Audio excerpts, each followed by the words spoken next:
This is WiseBox Podcast. Hello, welcome to WiseBox Podcast number 2, How to Become a Language Teacher. Here at WiseBox, we're creating a community of language educators, teachers and tutors, and language learners. If you are a language teacher, this video is definitely for you.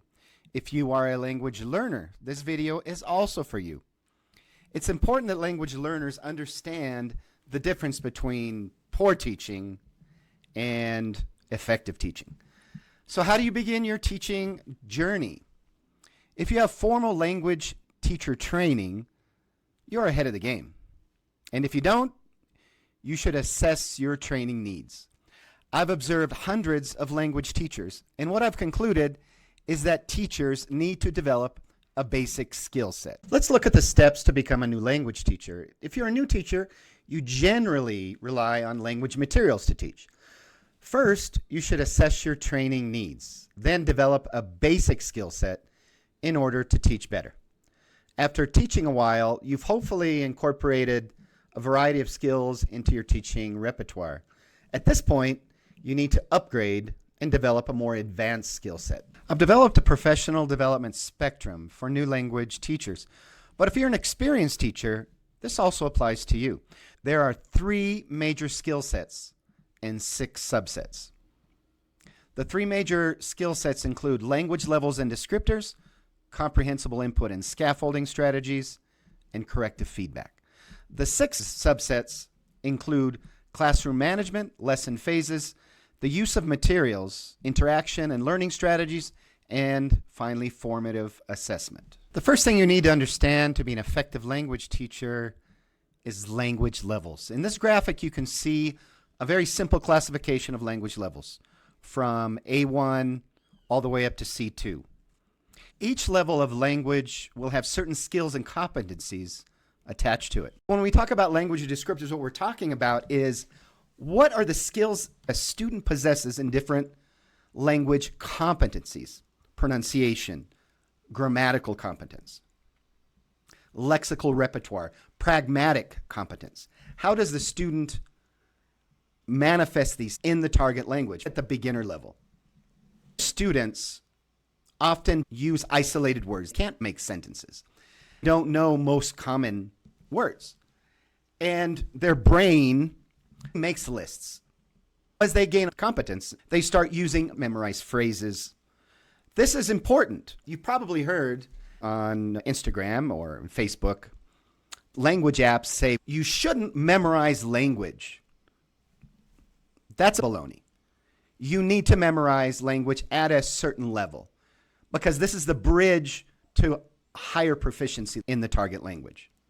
Using memorized utterances is important. It bridges the gap between not communicating and communicating basic ideas. An upper beginner or novice learner can only talk about familiar items and routines, can ask very simple questions. Why do teachers need to understand language levels and descriptors? This allows them to assess students' language level and progress. Understanding what students can do at the beginning or the end of a certain level, then you'll be able to assess them better and help them get to the next level.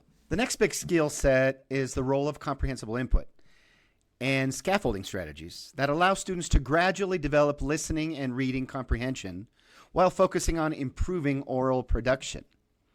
Here is a brief list of strategies that teachers should do during every language lesson. Strategies that provide a high level of support include language modeling, simple comprehension checks, visual scaffolding, and speech modification. Medium support strategies include advanced comprehension checks, sentence starters, speaking mats, and paraphrasing. Finally, low support strategies include the use of the shade box, Venn diagrams, reporting back, and performing some kind of communicative task. The final large skill set that teachers need to master is corrective feedback. Now, based on my experience observing instructors, is that most teachers possess only one strategy, which is explicit correction. This involves at times interrupting the students or stopping the conversation to provide instant and immediate feedback on their speech. If you look carefully at the feedback spectrum, you can see that this method, though it is often effective, is not communicative and can have a high emotional cost regarding the self-esteem and confidence of the student. There are many types of strategies. The ones that are more communicative, such as clarification, recasts, and letting it go, should be incorporated into your daily teaching repertoire. Let's take a look at classroom management. Classroom management is the use of strategies to keep students on task, engaged, orderly, and productive during a lesson. The first thing you need to do is establish expectations about language goals, how you want them to interact, use the target language, and how you're going to provide corrective feedback. Next, you need to be organized with your time, also be professional, and encourage students to take Cornell notes if possible. I have developed a language learning template for Cornell notes.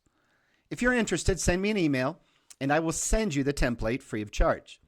Finally, there are countless best practices and practices to avoid regarding student engagement, and these can be explored in depth in the WiseBox training courses. Now, the next subset of skills is lesson phases.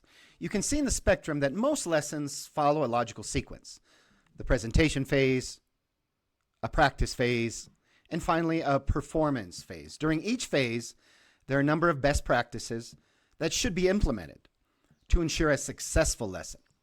For example, in the beginning, you should provide ample comprehensible input by using comprehension checks and scaffolding strategies, while developing controlled and less controlled output towards the end of the lesson. This is simply a guide, and the best practices for each phase are explored in depth in the WiseBox training courses. Now let's take a look at materials. Teachers often have a misconception that you have to have great materials so you can teach well. That's absolutely not true. There are two types of materials: authentic materials, which expose learners to real language. They also contextualize language in a cultural context, as well as preparing students for the world of real language. Most teachers use semi-authentic materials, which are designed specifically for language learning. They focus on targeted skills, vocabulary, and grammar. They also provide support for beginning learners and also intermediate learners. You should strike a balance between the use of semi-authentic materials and authentic materials. For example, beginners, you can probably provide them about 25% authentic materials. Intermediate learners, about 50%, and advanced learners, about 90%. Remember that all materials are based on the topics or domains that you see in this spectrum. I'll provide you with a clear example of how important it is to make sure that you provide input according to the domain and the level. Make sure that they match. For example, in a B1 class or intermediate low, a teacher might ask for a student's opinion or perhaps to speculate on an issue, such as politics or health or economics. At this level, students don't possess the linguistic tools to adequately perform these functions. Forming opinion and speculation are high-order linguistic functions at the advanced level. You are therefore doing your student a disservice by forcing them to do something they're not equipped to do. A better task might be to provide a summary of a recent current event. Now let's take a look at learning strategies. There are two types of learning strategies. One type helps students remain in the target language. The other type helps students acquire the language better. By far, the most important strategy is circumlocution, which is where students and teachers talk around a word. So when a teacher is explaining something to a student, the student might not understand the word, so the instructor talks around the word, giving clues when the student doesn't understand the word. Also, when a student is talking and is searching for a word, the student can also use circumlocution. In addition, bookending and classroom phrases help increase the amount of target language spoken in the class. Also, using the gist, context clues, and Cornell notes are also valuable learning strategies. The next skill set of strategies is interaction. Interaction consists of the exchanges in the classroom between students, the teacher, and materials. There are three levels of interaction. Teachers interact with the learners, learners interact with each other, and teachers and learners interact with materials. If you want to create a more learner-centered classroom, you must model these strategies until they become a habit for your students.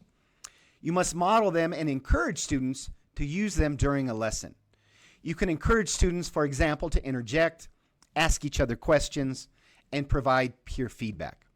More advanced strategies include information gap, conversation circles, role plays, think, pair, share, and classroom discussion. The last subset of teaching skills is formative assessment. These strategies help us perform consistent assessment of our students during a lesson or during a series of lessons. These are your go-to strategies to make sure your students move from one lesson phase to the other without getting behind. The primary sets of strategies to provide formative assessment are activation, task assessment, comprehension check, and self-assessment strategies. Also remember, if you get to the point where students are having a lot of difficulty, don't be afraid to cut and run or abandon an activity. Remember, the goal is not to finish the lesson at all cost, but rather help support your students' language acquisition. To conclude, to become a language teacher, you need to assess your training needs. I can help with that. We can talk about what you need to be a better teacher. I can help you develop your skill set. I provide 30 different courses that I can give in English, Spanish, or Portuguese. Teachers that don't possess these skill sets have trouble interacting with students. They give excessive, explicit feedback. They often do not do any formative assessment, and they almost always rely on materials to do their jobs. I call on you to rise above the rest of the mediocre language teachers to be an amazing language teacher. Here at WiseBox, we are creating a community of language teachers and language learners. Thank you so much for being a part of the WiseBox podcast. Please leave your comments below and share your experiences. I would love to read about them. If you want to schedule a free consultation to assess your training needs, click on the link below. Thank you so much and have a wonderful day. This is WiseBox Podcast.